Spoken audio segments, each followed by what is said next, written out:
அதுக்கு ஆரம்பிச்சு விடுங்க. இன்னைக்கு கூட்டத்துக்கு என்ன கூட்டம் நடக்குது இன்னைக்கு அந்த விஷயங்களுக்கு இது எங்கள் கட்சி கட்டமைப்பு இதுதான். தேர்தல் வருதில்ல, அதுக்கு வழக்கமாக மற்றவங்க கள ஆய்வுங்கிறாங்கல்ல, நாங்கள் கலந்து ஆய்வு.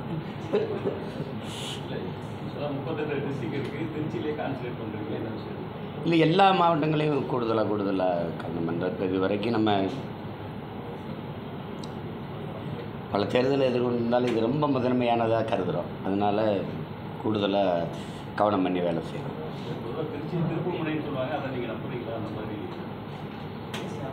அப்படிலாம் ஒன்றும் இல்லை, நான் ஒரே மாதிரி தான் எல்லாத்துலேயும் கவனம் பண்ணுறோம். நேற்று எங்கள் அப்பா நம்மாழ்வாருக்கு கூட்டம் நடந்ததுனால, அப்போ வந்ததுனால இங்கே இரவே திரும்ப முடியாது. அதனால் இங்கேருந்து மறுபடியும் ஒரு தடவை சந்திச்சுட்டு போயிடலாம் அப்படின்னு கூடுதலாக சந்திக்கிறேன். அவ்வளோதான். ஆனால் இப்போ இந்த பாமகவோட பொதுக்குழு நடந்த நிகழ்வுகளை நீங்கள் எப்படி பார்க்குறீங்க?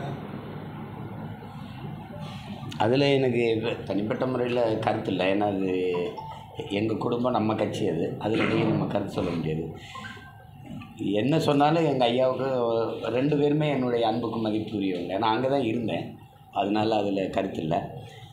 ஒன்று மட்டும், இப்போ ஒரு கட்சி அப்படின்னா அதை வழி நடத்தும்போது அது இந்த மாதிரி பிரச்சனைகளை எதிர்கொள்ள வேண்டியது வரும். ஒரே இடத்துல எங்கள் ஐயாவை 2 பேர் இருந்து வந்ததுனால உங்களுக்கு தெரியுது. இப்போ நான் எவ்வளோ அனுபவிச்சுட்டு சில இதெல்லாம் பார்க்குறீங்கல்ல, ஒரு இதை செதுக்கும்போது சின்ன சின்ன இந்த மாதிரியான முரண்கள், கருத்துக்கள் அது மோத தான் செய்யும். ஒன்றும் பண்ண முடியாது. அது சரியாயிடும்.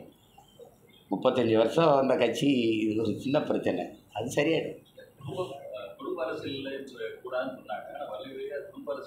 எனக்கு தெரியும், எனக்கு தனிப்பட்ட முறையில் எனக்கு எங்கள் ஐயா தெரியும். நான் ஒரு மகன் போல் அவர்கிட்ட இருந்து வளர்ந்தவன்.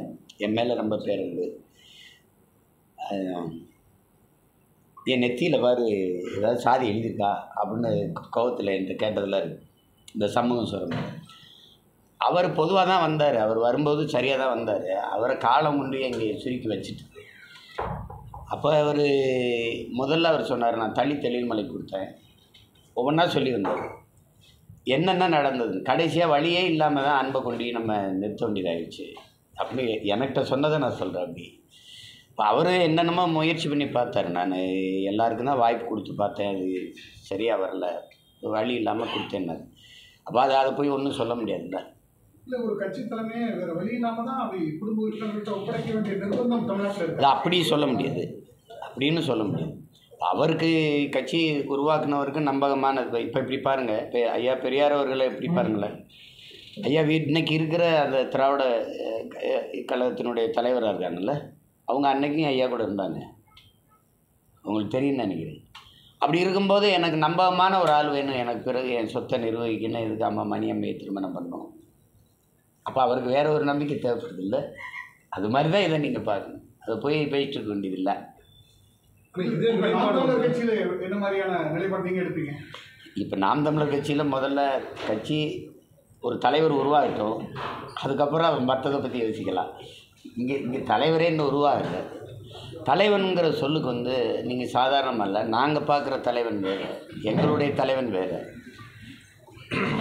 அப்படிங்கும்போது சும்மா பேர் வேணால் போட்டுக்கலாம். ஒரு படம் நடித்தோடனே தலைவர்னு போட்டுக்கலாம், நாடாள வந்த மகாராசான்னு பாட்டு வச்சுக்கலாம், எல்லாம் அது செய்யலாம். அது அப்படி இல்லை. தலைவனுக்கு நிறைய தகுதிகள் இருக்குது.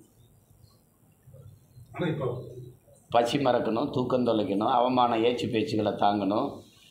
இப்போ என் மேலே எத்தனை வழக்கு இருக்குன்னு நீங்கள் நினைக்கிறீங்க? 136-40 வழக்குக்கிட்ட தொட்டிருக்கேன். எனக்கு முன்னாடி ஒரே ஒருத்தர் தான் இருக்கார், நக்கீரன் அண்ணன் கோபால்.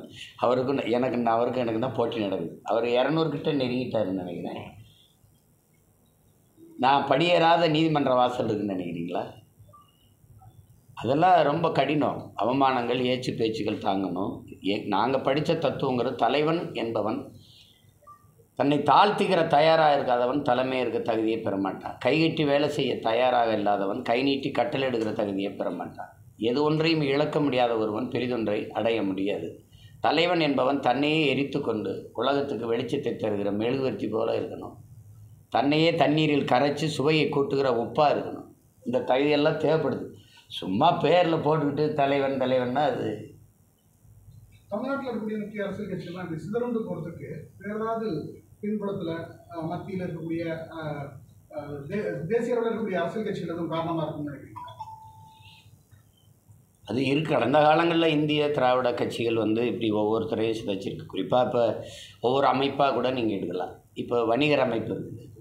அது ஐயா வெள்ளையனையும் ஐயா விக்ரமராஜாவை பிரித்து போட்டது யாருன்னு உங்களுக்கு தெரியும். ஒவ்வொரு கட்சிகளையும் ஒருத்தர் இப்படி எடுப்பாங்க. இப்போ எங்கள் ஐயா பாமக ஏடிமிக்க பக்கம் போனால் அதுக்கு இணையாக வண்டியர்கள்ட்ட ஒரு இதுன்னா என் சகோதரர் வேல்முருகனை இங்கிட்ட எடுப்பாங்க. உங்களுக்கு தெரியும். எங்கள் அண்ணன் திருமாவளவன் இங்கே இருந்தால் அங்கே அண்ணன் பூ ஜெகன்மூர்த்தி அங்கிட்ட எடுப்பாங்க. அப்போ அது ஆளாளுக்கு பிரித்து போட்டு விளையாட வேண்டியது தான். இந்தியர் திராவிடர்களுக்கு வந்து இங்கே வலிமை இல்லை. அவங்க தமிழ் தேசிய மக்களை ஒன்றுபட்டு ஒரு அரசியல் வலிமையை பெறவிடாமல் தடுத்தால் தான் அவங்களுக்கு அதிகாரமும் அரசியல் வலிமையும் வரும். இப்போ எங்களை மாதிரி தமிழ் தேசிய அரசியலுக்கு இந்த சாதி மத உணர்ச்சிகள் பிரிக்காமல் பிளக்காமல் இந்த இன மக்களை ஒன்றிணைச்சா தான் எங்களுக்கு அரசியல் வலிமை வரும், அதிகாரத்தையும் நாங்கள் தொட முடியும். அவங்களுக்கு வந்து எங்களை பிரித்து போடணும். இப்போ கள்ளர் மறவர் அகமுடையர் 3 முக்குலத்தோ தேவர்னு பட்டம் இருந்தாலும் 3 பேரையும் ஒன்றா இருக்க விடுவீங்களா? இருக்க விட்டுருக்கீங்களா? சொல்லுங்கள், இருக்க விட்டுருக்கீங்களா? அது மாதிரி தான் அது பிரச்சனை. ஒன்றையும் பிரித்து தூக்கி போடுவாங்க. அதுதான் பிரச்சனை. இப்போ எங்கள் அண்ணன் ஜான் பாண்டியன் ஒரு பக்கம் இருந்தால் அண்ணன் கிருஷ்ணசாமி ஒரு பக்கம் கூட்டிகிட்டு போவாங்க. இப்போ 2 பேரையும் இப்போ நீங்கள் கவனிச்சிங்க, தென்காசியில் பிஜேபி ஒருத்தருக்கு இடம் கொடுக்குது அண்ணன் ஜான் பாண்டியனுக்கு, ஏடிஎம்கே ஒருத்தருக்கு இடம் கொடுக்குது அண்ணன் கிருஷ்ணசாமிக்கு. 2 பேருமே அந்த சமூகத்துக்கான தலைவர்களாக இருக்காங்க. 2 பேரையுமே ஒரே தொகுதியில் அடைச்சா எப்படி வெல்வாங்க? ஆனால் ஒருத்தரை வேறு தொகுதியில் கொடுத்து ஒருத்தரை வேறு தொகுதியில் கொடுத்துருந்தா வெல்றதுக்கு வாய்ப்பு இருக்குது. என்ன சொல்கிறது யதார்த்தம் புரியுதுன்னு நினைக்கிறேன். இப்போ தென்காசியில் வந்து கிருஷ்ணசாமி என்ன நின்றுட்டாங்க. அப்போ அண்ணன் ஜான் பாண்டியனுக்கு வேறு தொகுதியில் நீங்கள் கொடுத்துருந்தீங்கன்னா வென்றிருப்பாங்க. இந்த ஓட்டுகள் பிரிஞ்சிருக்காது. அப்போ இந்த இந்திய கட்சி, இந்த திராவிட கட்சி என்ன செய்யுது பற்றியில்ல? இந்த நுட்பத்தை இந்த பிரித்தாளும் இந்த விளையாட்டுகளை வந்து 60 ஆண்டுகளுக்காக இந்த இது செய்துட்டு வருது. அதை எங்கள் முன்னோர்கள் தெரிஞ்சும் அதை சரணடைஞ்சிடறாங்க. சில பேர் தெரியாமல் அந்த வேலையை செஞ்சிடறாங்க. தமிழ்நாட்டில் விளக்கூடிய வாக்குகள் அரசியல் ரீதியான வாக்குகளா இல்லை ஜாதிய ரீதியான வாக்குகளா? 2 இருக்குது. அரசியல் படுத்தப்படல. அரசியல் அப்படிங்கிறதே இங்கே தொடவே இல்லை. எந்த கட்சி அரசியல் செய்யுது? அரசியலுங்கிறது என்ன? மக்களுக்கானது. மக்கள் அரசியல் இந்த நாட்டில் இருக்குதுன்னு நீங்கள் உங்கள் மனச்சார்ந்த இப்படி கை வச்சு சொல்லுங்கள். இங்கே கட்சி அரசியல், தேர்தல் அரசியல் தான் இருக்குது. எங்கே மக்கள் அரசியல் இருக்குது? இப்போ திமுக செய்கிறது கட்சி அரசியலாக மக்கள் அரசியல்? இப்போ நான் போய் இப்போ தூத்துக்குடிக்கு போய் இந்த டைடல் பார்க்க பூங்காவை திறக்க போகிறேன். இப்போ நான் வந்து அந்த புதுமை பெண் திட்டத்தை விரிவாக்கம் செய்ய போகிறேன். இதெல்லாம் அந்த தேர்தல் நேரத்தில் மக்களுக்கு 1000 கொடுக்குறது, 500 கொடுக்குறது, இதை அறிவிக்கிறது, இதெல்லாம் வந்து அந்த தேர்தல் வாக்கை குறிவச்சே நடக்குது. 5 வருஷத்துக்கு ஒரு தடவை வர தேர்தலையே இவங்க கவனம் பண்ணுறாங்களே ஒழிய கட்சி அரசியல். கட்சி ஆட்சிக்கு வரும். ஆட்சிக்கு வந்தோன்னா அந்த கட்சி ஃபண்டுன்னு ஒன்று செய்யும், நிதின்னு ஒன்று சேர்ப்பாங்க. இவர் மாவட்ட செயலாளர் கொடுக்கணும், ஒரு மந்திரி இவ்வளோ கொடுக்கணும், நிதியை வச்சுக்கிடுவாங்க. அந்த கட்சி இது வந்த பிறகு அப்புறம் தேர்தலை நோக்கி சிந்திப்பாங்க. அடுத்த 5 ஆண்டு இந்த தேர்தல் நோக்கி தான் நகருது.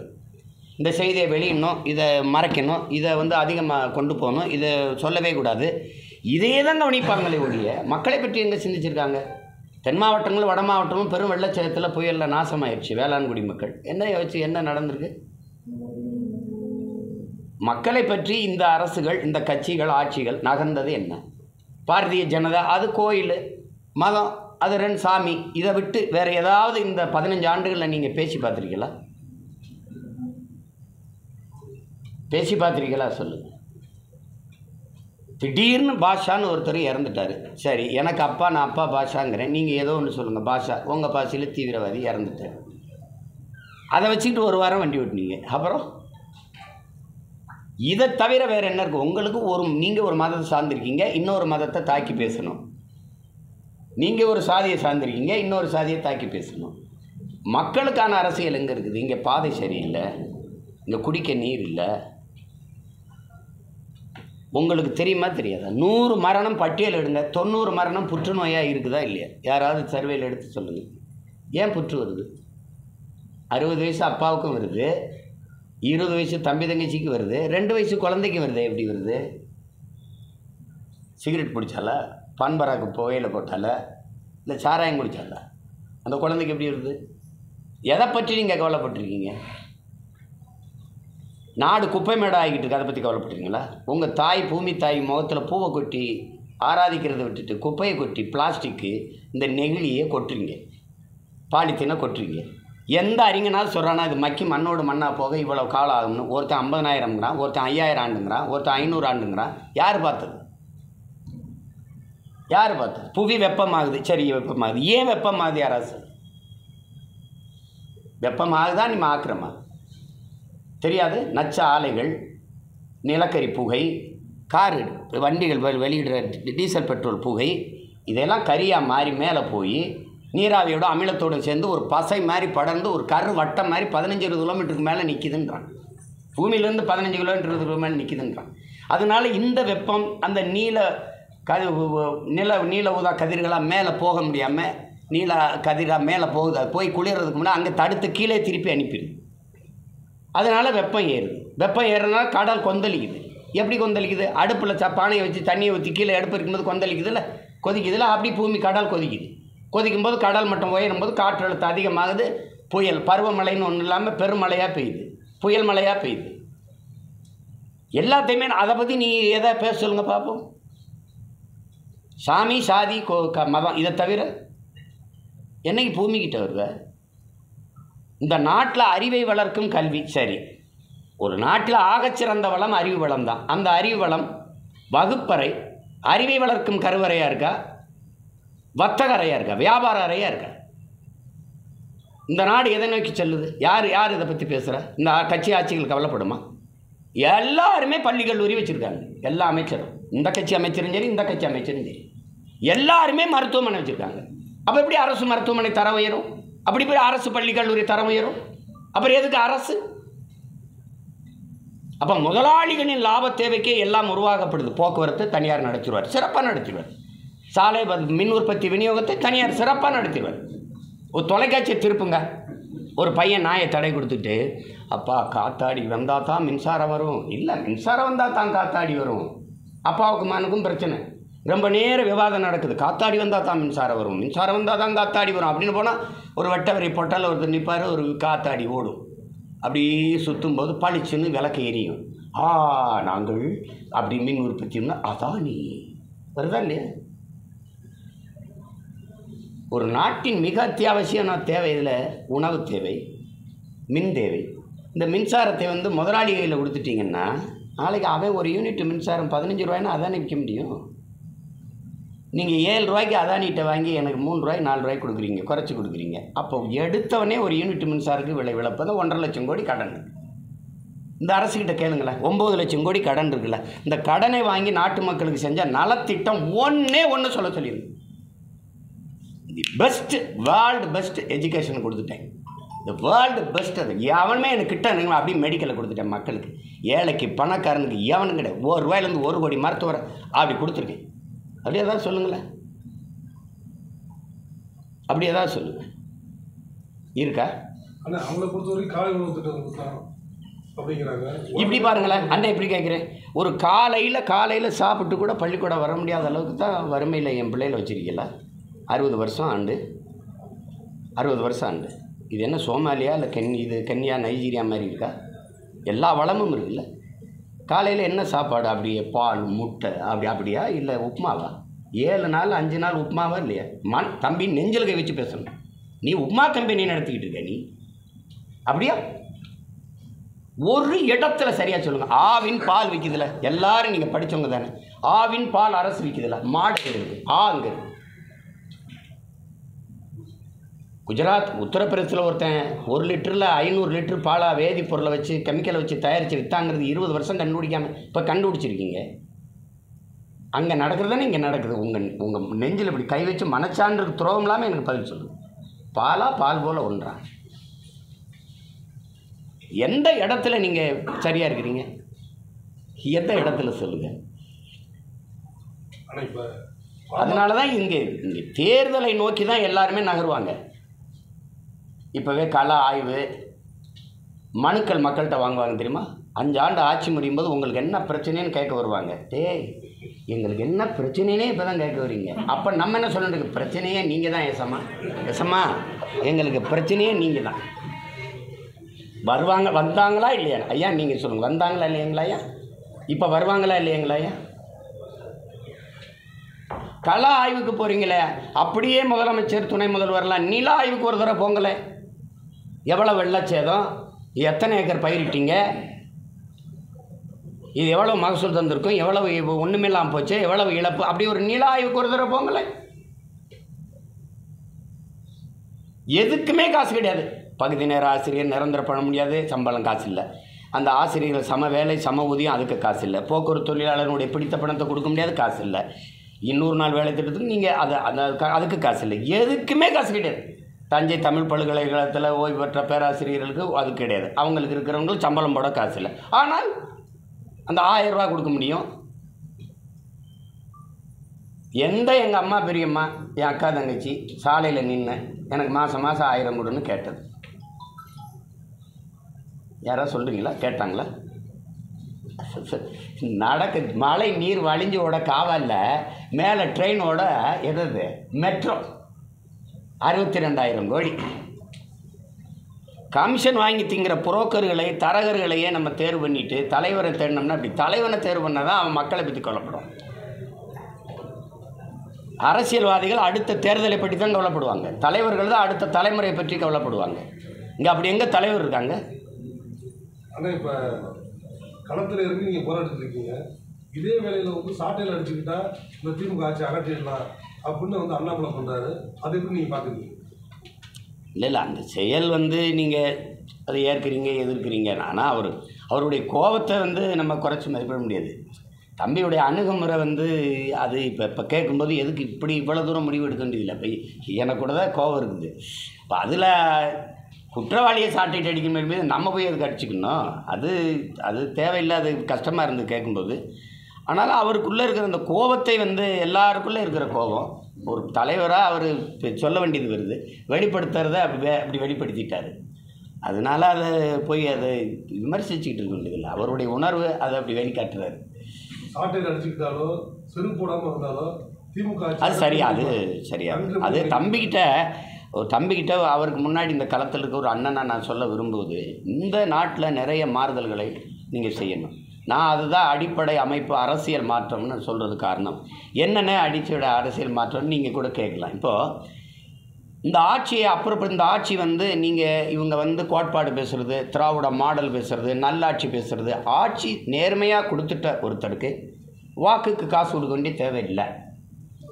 அவர் இந்த மகராசை இன்னொரு தடவை வரணும், எந்த பிரச்சனையும் இல்லைன்னு மக்கள் விரும்பிட்டா அவனே தேடி பார்ப்பான். அவனே அவர் என்ன பேச வர்றாருன்னு கேட்பான். அவனே திரும்பி வாக்கு கேட்காமலே போட்டுருவான். அப்படியெல்லாம் வென்றது இருக்குது. தொகுதிக்கே போகாமல் ஜெயிச்சவர் தமிழ்நாட்டில் இருக்காரா இல்லையா? எங்கள் தாத்தா முத்துராமலிங்க தவிர தொகுதிக்கே போகாமல் வாய் போட்டு சட்டம் வாய் இறந்து எனக்கு வாக்கு போடுங்கன்னோட கேட்காம ஜெயிச்சாரா இல்லையா? எப்படி ஜெயிச்சார்? நம்பினான் இந்த மக்கள், இந்த மனுஷனுக்கு போடணும்னு நம்பினான், நல்லவர்னு நம்பினான். அப்படி நீங்கள் செஞ்சுருந்தீங்கன்னா போடுவாங்க. ஆனால் நீங்கள் ஏன் வாக்குக்கு 1000 500 கொடுத்து வாக்கை வாங்குறீங்க? வாக்குக்கு காசை கொடுத்து வாங்கிட்டு நீ ஊழல் லஞ்சத்தை ஒழிப்பேன்னு பேசுகிறது மாதிரி உலக வேடிக்கை ஏதாவது இருக்கா? தெருவுக்கு தெரு சாராய கடை திறந்து வச்சுட்டு மக்களின் நலம்னு பேசுகிறது மாதிரி ஒரு பைத்தியக்காரத்தனை ஏதாவது உலகத்தில் இருக்கா? இல்லை. சரி, இதையெல்லாம் விடுவோம். இப்போ தம்பி என்ன செய்யணும்? வாக்குக்கு காசு கொடுக்குற ஒரு வேட்பாளர் அவரை கண்டு 10 ஆண்டுக்கு தேர்தல் நிற்க தடை அப்படின்னு இவங்க இப்போ ஆண்டுகிட்டு இருக்க அதிகாரம் இவங்க சொல்லி போட்டால் ஒருத்தன் காசு கொடுக்க மாட்டேன். நீங்கள் பறக்கும் படைன்னு ஒன்று போடுறீங்க. சாலையில் எங்கள் அப்பா மிளகாய் விற்றுட்டு கொண்டு வர காசு, மாட்டை விற்றுட்டு கொண்டு வர காசு, மளிகை கடைக்கு சரக்கு வாங்க கொண்டு வர காசு, அப்பாவை மருத்துவமனையில் சேர்த்துட்டு அதுக்கு பணம் கட்டு கொண்டு வர காசை இதை பறிச்சுக்கிறிய ஒழிய அங்கே தொகுதிகளை காசு கொடுக்குறான்னு தெரியுது, நீ பறிக்கவே மாட்டேங்கிற. இப்போ வேணால் ஒரு பந்தயமாக வச்சுக்கிடுவோம். ஈரோடு கிழக்கு தேர்தல் எப்படி நடக்குதுன்னு நம்ம எல்லோரும் போவோம். நீங்களாம் வாங்க. காசு உள்ள கொட்டி கொடுப்பாங்க. மந்தையில் அடைச்சி வச்சு சாப்பாடு பிரியாணி, இந்த தொலைக்காட்சி ஓடும், அங்கே சீரியல் பார்க்குறவங்க பார்க்கலாம், இங்கே சீட்டாடுறவங்க பார்க்கலாம், இரவானா சரக்கு பிரியாணி எல்லாம் நடக்கும். இதுதான் தேர்தல்னு நீங்கள் முடிவு பண்ணிட்டா இப்படி இது தேர்தலாக திருவிழாவா? இந்த முறையை ஒழிக்காமல் நீங்கள் எப்படி திமுக ஆட்சியை புறப்படுத்துவீங்க? இப்போ அவங்க உங்களுக்கு தெரியும், சார்ஜ் பண்ண செல்ஃபோனுக்கு சார்ஜ் ஏற்றின மாதிரி 100 விழுக்காடு சார்ஜ் ஏற்றி வச்சுருக்காங்க. ஓட்டுக்கு 5000 கொடுக்க கூட காசு இருக்குது இப்போ அவங்கக்கிட்ட. இப்போ போய் அதை தடுக்காமல் நீங்கள் அந்த ஆட்சியை அப்புறப்படுத்துவேன். நீங்கள் செருப்பு இல்லாமல் நடந்தால காலே இல்லாமல் நடந்தாலும் இதெல்லாம் சரி பண்ணால் தான் ஒழிக்க முடியும். அதை வந்து தம்பி சொல்லணும், சொல்லி மேலே சொல்லி பணம் வாக்குக்கு கொடுக்குற முறையை ஒழிக்கணும். இந்த இலவசங்களை அறிவிக்க நீங்கள் எப்படி சொல்லுவீங்க? நீங்களே மகாராஷ்டிராவில் வந்து 2000 ரூபா பெண்களுக்கு கொடுக்குறேன்னு சொல்லி தான் ஜெயிச்சிருக்கீங்க. நீங்களே இலவசங்களை அறிவித்து தான் ஜெயிச்சிருக்கீங்க. அது இலவசங்கிறது உலகத்துக்கே தெரியாது ஒரு வளர்ச்சி திட்டம் இல்லை, இது வீழ்ச்சி திட்டம். அதில் இழக்கிற பணத்தை எப்படி ஈட்டுறீங்க? ஒரு கேள்வி தானே. என்னைக்கு சொல்லியிருக்காரு பாருங்க ஐயா குன்றக்குடி அடிகளார். நம்மெல்லாம் சிறு பிள்ளையில் பார்த்துருக்கோம் அவங்க பேச்சு கூட நான் நேரடியாக கேட்டதில்லை. அவர் என்ன சொல்கிறார் பாருங்க, ஆறுதலால் காயங்கள் அறுவதில்லை, ஆறுதலால் காயங்கள் ஆறுவதில்லை, அழுவதனால் எதையும் அடைந்து விட முடியாது, தூறல்களால் பயிர்கள் விளையாது, என் தேசத்தை நாசமாக்கிய ஒரே சொல் இலவசங்கிறது. என்னை சொல்லியிருக்கார் பாருங்க. இப்போ 2026 தமிழ்நாட்டில் இதே நம்ம தான் தொடரும் அப்படிங்கிறத உங்கள் பேச்சுன்னு புரிஞ்சுக்கலாமா? அப்படி தொடர விடுறதுக்காக நாங்கள் இவ்வளோ தூரம் தொடர்றோம்? என்ன இப்படி பேசுகிறீங்க? புரட்சி என்பது என் உடன் பிறந்தார்களே ஒரு தலைகீழ் மாற்றம். மேலே இருக்கிறத கீழே தூக்கி வீசும், கீழே தூக்கி இருக்கிறத மேலே கொண்டு போகும். அது வந்து எந்த நொடியிலே நிகழலாம். பங்களாதேஷில் நடந்தது இங்கே நடக்காதா? இலங்கையில் நடக்குது இங்கே நடக்காதா? இலங்கையில் இப்போ இருக்காரே அந்த அனுரா திசநாயக்கா 3 விழுக்காடு வாக்கு வச்சுருந்தாங்க. அந்த கட்சியை ஒரு கட்சியாகவே வேணுங்கிறது இல்லை. அங்கே இருந்த பொருளாதார வீழ்ச்சிக்கு அப்புறம் ஏற்பட்ட கிளர்ச்சியில் 2 பேரையும் தூக்கி வீசிட்டு அவர் தேர்வு பண்ணலையா? பங்களாதேஷு நாட்டை உருவாக்கின பிதாமகன் முஜிபுர் ரஹ்மான் சிலையை தூக்கி தலையை துண்டை வெட்டி வீசலையா அவர்தான்? இன்றைக்கி அந்த அதிபர் உள்ளே போகல. நீ அங்கே இருக்கிறாங்களா? அந்த நாட்டின் பிரதமர் இருக்காங்களா? அதெல்லாம் ஒரு நொடியில் மாறும். இதுவரை வாழ்ந்தது போல் இனி வாழ முடியாது என்கிற நிலை உருவானால் மக்களே புரட்சி செய்வார்கள்ங்கிறான். அன்றைக்கி அந்த புரட்சிக்கு தலைமையேற்க ஒருத்தன் காத்துக்கிட்டு இருக்கணும். அந்த வேலையை தான் நாங்கள் செஞ்சுக்கிட்டு இருக்கோம். வருமா வராத நீங்கள் பாருங்கள். எந்த எந்த எந்த எந்த மக்கள் போராடல? மீனவர்கள், மாணவர்கள், உழவர் குடிகள், போக்குவரத்து தொழிலாளர்கள், நெசவாளர்கள், யார் போராடலை வீதியில் வந்து? ஆசிரியர் பெருமக்கள், பேராசிரியர் பெருந்தகைகள், செவிலியர்கள், மருத்துவ பெருமக்கள் எல்லாரும் வீதிக்கு வந்த பிறகு நீ நல்லாட்சி கொடுத்துருக்கேன்னு சொல்லிட்டு இருக்கிற அந்த சொல்லாட்சியில் தான் நல்லாட்சி இருக்குது. உண்மையிலே எங்கே ஆட்சி இருக்குது? அப்போ அங்கங்கே சிறு சிறு நெருப்பு துண்டுகளாக இருக்கிற இந்த நெருப்புகள் ஒரு இடத்துல குவிஞ்சா அதுதான் புரட்சி தீ. அது விரைவில் பற்றி எரியும் பாருங்க. எரிதா இல்லையா? ஒரு மூதாட்டி அவள் எவள்னே தெரியாது. சுவரொட்டியில் செருப்பு கட்டி வீசினாலா இல்லையா? அவள் ஆள் மனதுக்குள்ளே எவ்வளோ கோவம் இருந்தால் வீசியிருப்பாள். நீ அந்த வயசான அந்த மனுஷி ஏன் எரிஞ்சதுன்னு ஆய்வு செய்யணும். அவளுக்கு என்ன பிரச்சனைன்னு தேடணும். அவளை கைது பண்ண தனிப்படை போட்டு தேடினா இது எப்படின்னு பாருங்கள். இவ்வளவுக்கா அந்த அம்மா எரியும் போது ஒரு சின்ன பையன் எடுத்திருக்கான் ஏதோ படத்தை, அவனை கேது பண்ணுறீங்க. சரி, உங்களுக்கு ஆட்சியாளர் உமரை பற்றி நீங்கள் கேள்விப்பட்டிருப்பீங்கன்னு நினைக்கிறேன். அவர் என்ன சொல்கிறாருன்னா, ஒருத்தன் திருடினான்னா அவன் கையை வெட்டிடுறான்றார். அவனே பசிக்காக திருடினான்னு வச்சுக்கடா, ஆட்சியாளன் கையை வெட்டிடுறாங்கிறார். உங்களுக்கு புரியுதுன்னு நினைக்கிறேன். இப்போ யாருக்கு அந்த அம்மா செருப்பு கட்டி அடித்ததுக்கு காரணம் யார்? எதுக்கு இவ்வளோ கோவம் வந்துச்சுன்னா இப்போ யாரை தண்டிக்கலாம்? நீ குடிக்க வச்சதில் மகன் செத்துருக்கலாம், அல்லது புருஷன் செத்துருக்கலாம், ஏதோ ஒன்று இருக்குல்ல. இதெல்லாம் என்ன எங்கே போய் சொல்கிறது சொல்லுது?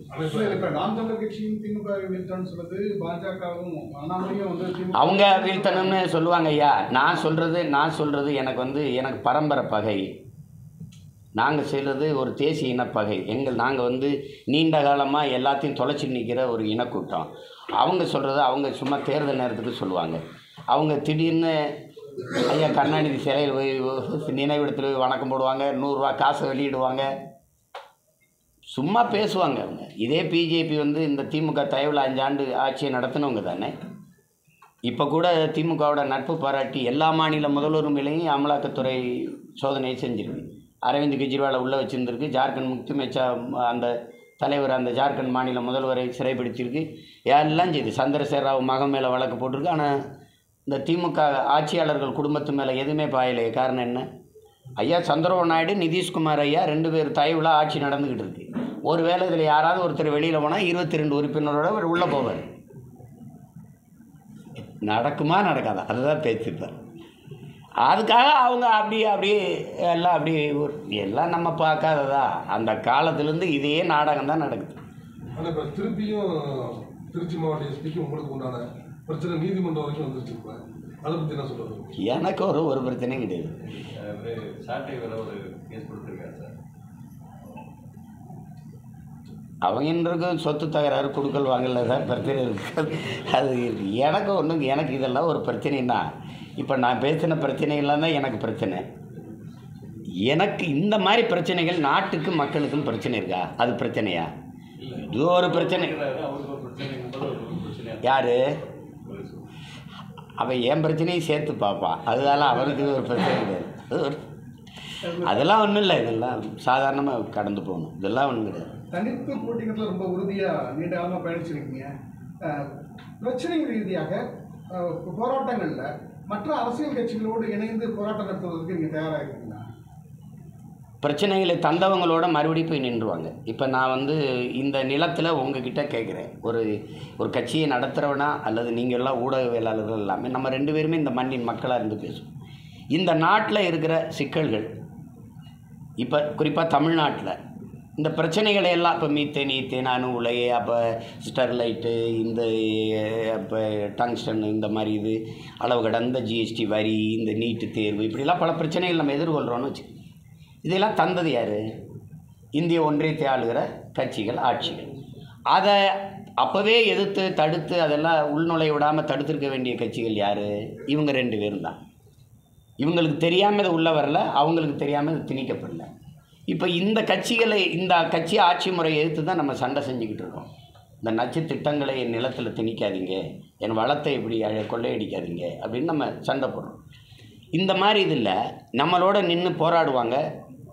காலையில் மாலையில் அவங்களோட போய் நின்று கூட்டணியில் இருப்பாங்க. அப்போ இது எப்படி இருக்குன்னு பாருங்கள், நீங்களே சொல்லுங்கள். எப்படி செய்கிறது? எந்த மாதிரியான அணுகுமுறைன்னு மக்கள் நினைப்பாங்க. என்னை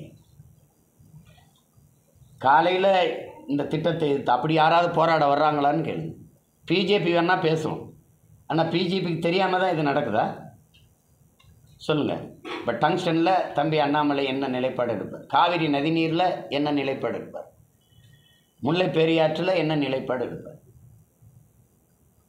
என்ன நிலைப்பாடு எடுப்பார் சொல்லுங்கள். இப்போது பேபி அணையில் அதை தூர்வாரி கொள்றதுக்கு அனுமதியே எங்களுக்கு தரமாட்டேங்குது. அதில் தம்பி என்ன நிலைப்பாடு எடுப்பார்? அப்போ ஒவ்வொரு கட்சியும் ஒரு இங்கே இருக்கிற கம்யூனிஸ்ட் கட்சிகள், அங்கே இருக்கிற கம்யூனிஸ்ட் கட்சி குப்பையை கொண்டாந்து இங்கே கொட்டுதில்லை அந்த ஆட்சி. அதில் இவங்க கருத்துக்கள் என்ன? தம்பி பாரதிய ஜனதா கட்சியில் இவர் இருந்து தலைவராக இருந்து இது பண்ணுறாரு. அந்த ஆந்திர மாநில பாரதிய ஜனதா கட்சி, கர்நாடக மாநில பாரதிய ஜனதா கட்சிகள், அந்த தலைவர்கள் இவருக்கு ஆதரவாக சுட்டு செய்தி போடுறாங்க. கேரள மாநிலத்தில் இருக்க பாரதிய ஜனதா கட்சிக்காரரு ஏன் இதுக்கு ஆதரவாக சுட்டு போடல? அவங்க தானே குப்பையை கொட்டுறாங்க. அது கேட்குறது புரியுது அவங்களுக்கு. இப்போ இந்த மாதிரி அணுகுமுறையில் எப்படி எந்த கட்சியோட போய் நின்று சண்டை செய்யுங்க? யாரோட சேர்ந்து வேலை செய்யும்? அது ரொம்ப தப்பு. இப்போ அண்ணா பல்கலைக்கழக விவகாரத்தில் கடுமையான விமர்சனங்களை நீதிபதிகள் அரசு மேலேயும் கமிஷனர் அருண் மேலேயும் வச்சுருக்காங்க. அதை பற்றி நீங்கள் அது நியாயமானது தான். இப்போ நீங்கள் நம்ம இப்படி பார்ப்போம்.